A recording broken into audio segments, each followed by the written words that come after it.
अस्सलाम वालेकुम स्टूडेंट्स, आज के नए टॉपिक के साथ मैं हूं अब्दुल वसीर। आज जो हमारा टॉपिक है, आज हमने डिस्कस करना है पेपर क्रोमेटोग्राफी को। और पेपर क्रोमेटोग्राफी में जो different techniques, different terms use होती हैं, आज हमने उसको डिस्कस करना है। तो बच्चों, आज सबसे पहले हम स्टार्ट करते हैं पेपर क्रोमेटोग्राफी को। पेपर क्रोमेटोग्राफी होती क्या है और ये कैसे होती है, इसकी एग्जांपल्स कौन कौन सी हैं और इसके ज़रिए से हमें फ़ायदा क्या होता है, ये आज हमें डिस्कस करना है। सो फर्स्ट ऑफ ऑल हमारे पास पेपर क्रोमेटोग्राफी पार्टीशन क्रोमेटोग्राफी होती है, जिसमें वाटर या मॉइस्चर जो कि स्टेशनरी फेज के तौर पर एक्ट करते हैं। सो ये पार्टीशन क्रोमेटोग्राफी ऐसी क्रोमेटोग्राफी होती थी जिसमें स्टेशनरी फेज लिक्विड होता था। अब अगर हम कंपोजिशन ऑफ पेपर देखते हैं तो पेपर जो होता है वो कंपोज हुआ होता है सेलुलोज से, और सेलुलोज के अंदर मॉइस्चर और वाटर मौजूद होता है। सो पेपर क्रोमेटोग्राफी के अंदर जो पेपर में सेलुलोज है उसके ऊपर वाटर मॉइस्चर मौजूद होती है। वो मॉइस्चर एक्ट करती है एज अ स्टेशनरी फेज के तौर पर, यानी जो सेलुलोज है, जो पेपर है, वो सपोर्टिंग मटेरियल है वाटर के लिए। सो यहाँ पे स्टेशनरी फेज वाटर है या मॉइस्चर हो सकती है। इस क्रोमेटोग्राफी को हम क्या कहते हैं? पेपर क्रोमेटोग्राफी और पार्टीशन क्रोमेटोग्राफी। अब इसमें जो सॉल्वेंट होता है, जो मोबाइल फेज होता है, वो क्रोमेटोग्राफिक टैंक के अंदर हम सॉल्वेंट प्लेस करते हैं। वो क्रोमेटोग्राफिक टैंक के अंदर हमारे पास डिपेंड करता है कि हमने कौन सा मिक्सचर सेपरेट करना है, यानी ये डिपेंड इस बात पे करेगा, सॉल्वेंट डिपेंड करता है हमने क्रोमेटोग्राफिक टैंक के अंदर कौन सा सॉल्वेंट रखना है। ये हमने डिपेंड करता है कि जो मिक्सचर है वो हम किस तरह का सेपरेट आउट करने जा रहे हैं। So solvent in chromatographic tank act as a mobile phase. ये सिंगल लिक्विड भी हो सकता है या एक से ज्यादा मिक्सचर ऑफ लिक्विड्स भी हो सकते हैं। ये पोलर भी हो सकते हैं, ये नॉन पोलर भी हो सकते हैं। ये डिफरेंट बेसिस के ऊपर पोलैरिटी इनकी डिफरेंट भी हो सकती है कि कुछ पोलर और नॉन पोलर मिक्स भी, इनका मिक्सचर भी हो सकता है। हमने ये सल्यूट कौन सा हमने सेपरेट करना है, ये इस बात पे डिपेंड करता है। सो मिक्सचर ऑफ डिफरेंट लिक्विड्स हो सकते हैं। इस सॉल्वेंट को हम इल्यूएंट का नाम देते हैं। सो ऐसा सॉल्वेंट मोबाइल फेज यहाँ पे एक्ट करता है एज इल्यूएंट के तौर पर। इसके वजह 3 तरीके होते हैं पेपर क्रोमेटोग्राफी के। हमारी बुक में सिर्फ एक मेंशन है तो हम एक पे ही फोकस करेंगे। जो पहला तरीका होता है वो होता है असेंडिंग क्रोमेटोग्राफी। असेंडिंग। दूसरा जो तरीका का होता है वो होता है डिसेंडिंग क्रोमेटोग्राफी। और तीसरा जो तरीका होता है वो होता है रेडियल या सर्कुलर क्रोमेटोग्राफी। जो हमारे पास होता है असेंडिंग क्रोमेटोग्राफी। असेंडिंग क्रोमेटोग्राफी के अंदर मोबाइल फेज जो सॉल्वेंट होता है वो ऊपर की तरफ मूव करता है।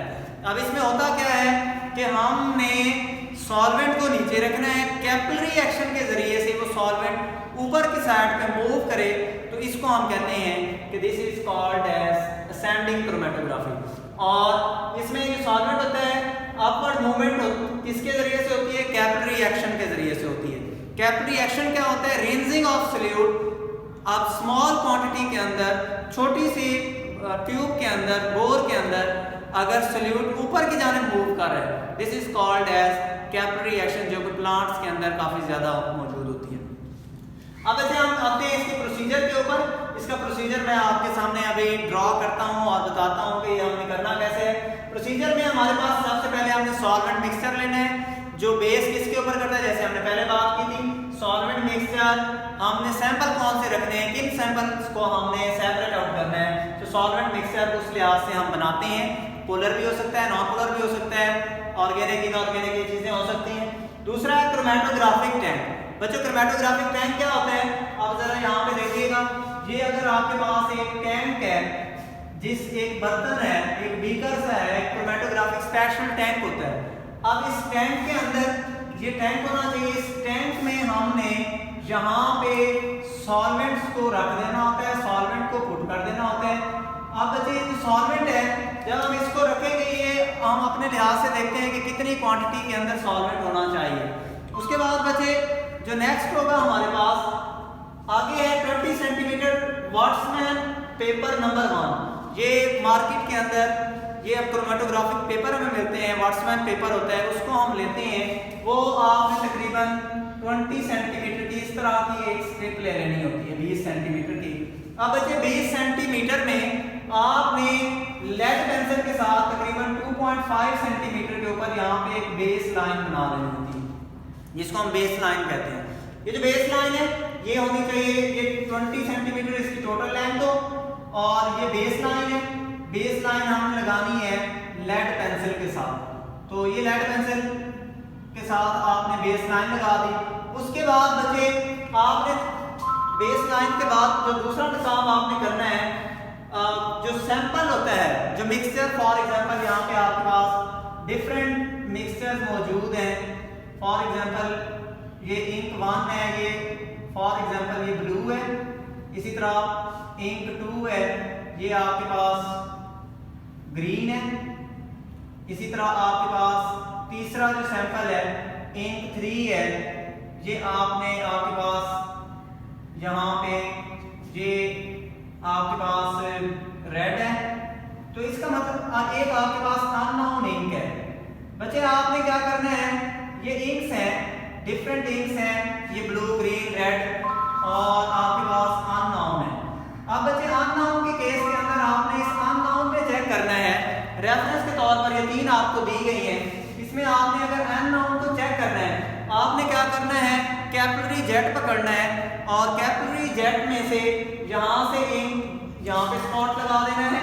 इसी तरह इस इंक का एक स्पॉट इधर लगा देना है, इसका भी इधर लगा देना है, और चौथी का भी आपने यहाँ पे स्ट्रिप के ऊपर जो वर्ड्समैन फिल्टर पेपर है बेस लाइन के ऊपर लगा देना है। जब आपने इसको लगा दिया, इसके लगाने के बाद डेफिनेटली ये इंक है, ये गीली होगी। अब आपने इसको क्या करना है, ड्राई करना है, खुश्क करना है।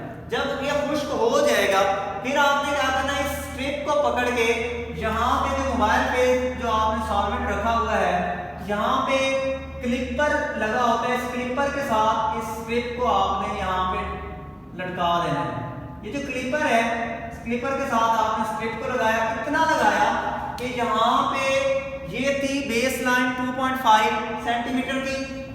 तो आपने इसका जस्ट इतना हिस्सा, यानी इसको आप ये कह दें ओनली, जहाँ पे अगर मैं इसको ये शो कर दूं, बस थोड़ा सा हिस्सा इसका आपने डिप करना है। ये हो सकता है आमतौर पर 5 से 6 मिलीमीटर जो है, ये आपने इसको डिप कर देना है। अब बच्चों उसके बाद जब ये आप डिप कर देंगे, ये ड्राई फॉर्म में यहाँ पे जो सैंपल है, ये बेस लाइन इसकी ये थी, बेस लाइन से ऊपर होना चाहिए, याद रखना। जब यहाँ पे आपने ये काम कर दिया, इसके साथ ये डिफरेंट स्पॉट्स हैं, इंक के स्पॉट्स हैं, जिनको आपने सेपरेट करना है। जब बच्चे ये काम कर लिया, आपने इसको कवर कर देना है। आप लिड के साथ कवर करेंगे, तो ये लिड है बिल्कुल, इसके साथ आपने इसको कवर किया है। इसका मकसद क्या होगा, सॉल्यूशन होमोजेनाइज हो जाएगा, एक ही तरह की कंसंट्रेशन होगी। जाहिर बात है ये सॉल्वेंट है, एवेपोरेशन हो रही होती है, एवेपोरेशन यहाँ पे मॉलिक्यूल ऊपर आना स्टार्ट हो जाते हैं। फिर ये आपने अगर इसको ओपन रख देना होता है, तो ये एवेपोरेशन होती रहेगी। अगर इसको कवर कर लिया, तो इस खास कंसंट्रेशन में यहाँ खाली जगहों के ऊपर सॉल्वेंट मौजूद होगा, जो कि वेपर फॉर्म के अंदर मौजूद होता है। तो हम कहते हैं ये होमोजेनाइज हो रहा है। इसको आपने होमोजेनाइज किया, थोड़ी देर गुजरेगी, ज़ाहिर बात है यहाँ पे ये लिक्विड है, कैपिलरी एक्शन होगा, यहाँ से ये लिक्विड अपवर्ड मूवमेंट स्टार्ट कर देगा। बच्चे जब ये अपवर्ड मूवमेंट स्टार्ट करेगा, तो अपने साथ इन सैंपल्स को भी लेना स्टार्ट कर देगा। अब इसमें 2 तरह की चीजें मौजूद हैं। यहाँ पे इंक, हर इंक की अपनी अपनी एबिलिटी होती है, हर इंक अपने अपने लिहाज से सेपरेट होने स्टार्ट कर देती है। किसी की एफिनिटी होती है मोबाइल फेज के साथ रहने की, किसी की एफिनिटी होती है स्टेशनरी फेज के साथ रहने की। तो जिसकी एबिलिटी होगी मोबाइल फेज के साथ रहने की, मोबाइल फेज के साथ चली जाएगी, जो जो मोबाइल फेज जाता जाएगा वो आगे मूवमेंट करती जाएगी। इसी तरह जिसकी एबिलिटी होगी स्टेशनरी फेज के साथ, वो जरा बाद में आएगी, मोबाइल फेज वाली जल्दी जल्दी ऊपर जाएगी, जो स्टेशनरी फेज वाली बाद में आएगी। यानी इसका मतलब ये हुआ कि यहाँ पे इनमें डिफरेंस क्रिएट होना स्टार्ट हो जाएगा। इंक ब्लू है, ग्रीन है, रेड है, ये डिफरेंट बेसिस के साथ इनकी मूवमेंट होगी। फॉर एग्जांपल, अच्छा जब ये चीज हो जाएगी, आपने यहाँ पे देखना है, जब ये सॉल्वेंट फ्रंट, ये जो पानी, ये जो सॉल्वेंट है ये तकरीबन 3/4 हिस्से तक पहुंच जाता है, तो 3/4 स्ट्रिप तक यानी तकरीबन 15 सेंटीमीटर तक पहुंच जाता है, तो आपने इस स्ट्रिप को यहाँ से रिमूव कर देना है। बच्चों जब ये स्ट्रिप रिमूव होगी तो ये स्ट्रिप आप यहाँ पे बिल्कुल ये वाली स्ट्रिप है, इस स्ट्रिप को आपने बनाया हुआ है, यहाँ पे मैं बनाने लगा हूँ, वो रिमूव करके यहाँ पे आपने बना दी। तो इसके ऊपर ये बेस लाइन थी और यहाँ तक आपका पानी था, तो यहाँ से लेकर ये इंक, यहाँ पे ये वाली इंक, ये वाली इंक और ये वाली इंक। अब ये इंक डिफरेंट रेशो के साथ, फॉर एग्जांपल ये फैलना यहाँ तक पहुँच गई है, ये वाली यहाँ पे सॉल्वेंट फ्रंट। अब यहाँ पे भी आपने जहाँ तक 3/4 तक पहुँच जाए तो यहाँ पे सॉल्वेंट को रिमूव कर देना है और इधर एक लाइन लगा देनी है। जब ये लाइन लगाएंगे तो इंक यहाँ तक पहुँच जाती है, फॉर एग्जांपल एक यहाँ तक पहुँचती है, दूसरी जो है वो यहाँ तक पहुँच जाती है, और तीसरी जो है वो यहाँ तक पहुँचती है, चौथी जो है वो यहाँ तक, या चौथी इन तीनों के दरमियान में यहाँ पूरी इस तरह फैली होती है। तो वो किसी भी तरह की हो सकती है, वो हम बाद में डिस्कस करते हैं। ये अननोन वाली जो है बिल्कुल अननोन आपने फाइंड आउट करनी है। ये अननोन यहाँ से ये सारा इस तरह फैली हुई है, ये इस तरह फैल जाती है। अब आपने बच्चों क्या काम करना है, इंक वन बिल्कुल ये आपके पास इंक थी ब्लू वाली, दूसरे नंबर पर ये पहुंची ग्रीन वाली, और ये वाली जो है ये है रेड वाली, जबकि ये जो आपके पास है अननोन, तो ये आपने अननोन को फाइंड करना है। आपके पास यहाँ पे इन तीनों की तो ये तो पता था, ये ब्लू ग्रीन रेड इसके किसकी कितनी एबिलिटी है, तो यहाँ पे अननोन का पता चल जाता है।